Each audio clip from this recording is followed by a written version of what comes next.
what do you think about the Diamond League format with, just a one-round throw-off? Yeah, so I was not a huge fan of that. I don't know any of the athletes that really were. I realized that they wanted to try something new, but I think that after doing it for a year, they kind of have realized that that's probably not what's best. So I hope going forward that they'll have more athlete input in making these decisions. Mm-hmm. That's been absolutely brilliant, just what I was hoping for. Now, in terms of training, what is the emphasis on your training? Like, how much throwing do you do? How much lifting do you do, and so on? Yeah, so I do 4 lifting workouts, four throwing workouts throughout the week for most of the season, or most of the off season. And it gets to, I'll add another day and go to 5 during the season. And as far as lifting goes, I hang out between 4 to 5 lifting sessions per week. And then also we'll have kind of sprints, plyometrics, and medicine ball training as well mixed in. And it varies depending on if they're on throwing days or lifting days, just on what the goal of each training program is. Mm-hmm. Yeah, perfect. Have you time for about another 3 more questions? All right. Yeah. I was in Tokyo. I did take a picture of you, but I didn't actually speak to you. So what was your experience in Tokyo like? Yeah, so the Tokyo was a little bit different than my first Olympics, to say the least.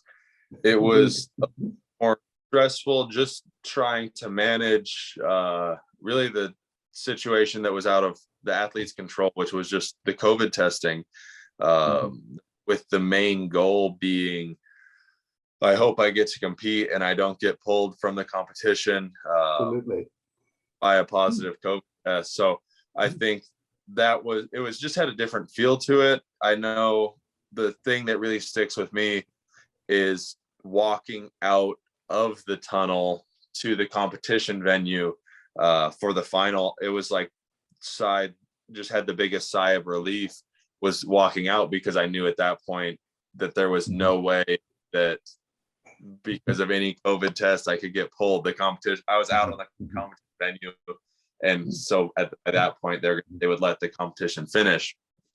And so that was unusual, to have a huge sigh of relief walking onto the competition field instead of usually it's afterwards when you're walking off.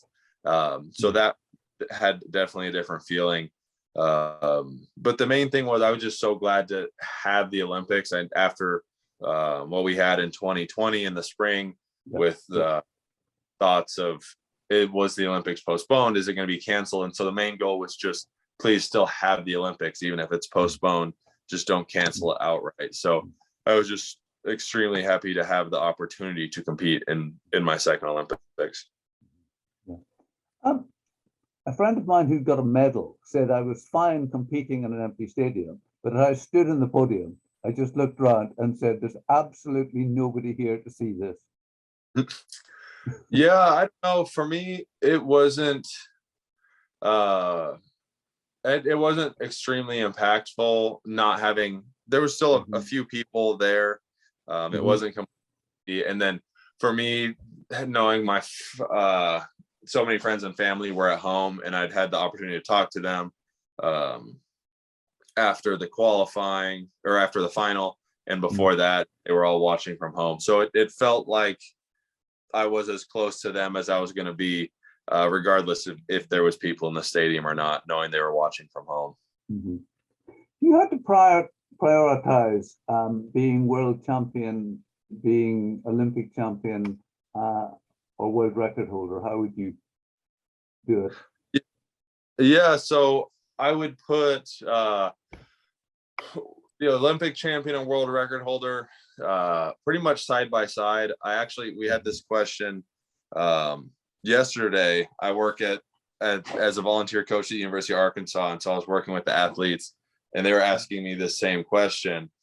And I think the biggest part of it is it depends on what world record. So with the shot, I think I would take a 30-year-old world record, just simply because it's such an old world record. In that number of years, you've had 6 Olympic champions, I believe, in the time that the world record has stood. And so you've got 6 Olympic champions versus 1 world record holder. I think the world record is much more prestigious with the level it's at relative to the event. So I think it depends on the event. Something like shot put, men's discus, or even men's javelin. I think all of the world records are so extremely difficult to get, that I think I would take the world record over gold. Do you think the current world record in the shot is gettable? I think so. Can you break your own record? For sake. But no, I think I can continue to improve. Yeah, there's always kind of that driving force for me, especially knowing that I can throw farther, and that there's things I can still improve on. So that's the goal going forward. And I think my favorite thing about being the world record holder is that once you have the world record, all you have to do now is go out there and throw your own personal best. You don't have to worry about throwing someone else's. But a really cool feeling, simply because that's what I love the most about the shot put, is I can throw a PR and say that today I'm the absolute best I've ever been. And so there's not very many things that you can do that in. And especially once you have the world record, now I feel like I'm competing against myself and trying to better myself. I'm not kind of chasing a ghost of what someone else did 30 years ago.